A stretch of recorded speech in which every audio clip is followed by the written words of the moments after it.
President Moon Jae-in now on his way to Washington, D.C. to meet with President Trump for the first time since his inauguration in mid-May. The South Korean leader is only going to be there a few days, but he has a jam-packed schedule. Our Hwang Ho-jun, who'll be reporting from Washington for the summit, has the rundown. After a roughly 14-hour flight, President Moon will arrive on Wednesday afternoon Eastern Time and start his 4-day itinerary by laying a wreath at the Changjin Reservoir Battle Monument at the National Museum of the Marine Corps, honoring those who died in one of the Korean War's fiercest battles.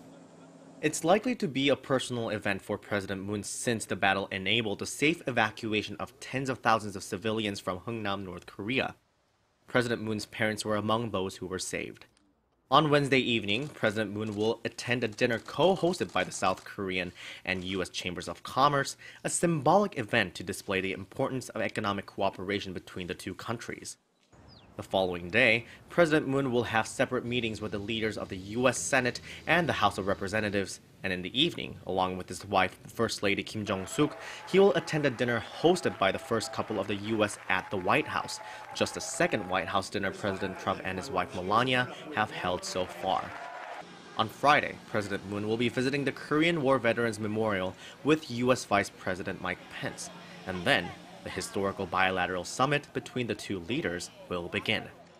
It will be followed by a joint press conference where both Presidents Moon and Trump will read their own statements on their evaluation of the meeting. Following the briefing will be lunch with Vice President Pence, and then President Moon will visit the Center for Strategic and International Studies, a think tank concerning political, economic, and security issues around the world, to deliver a speech.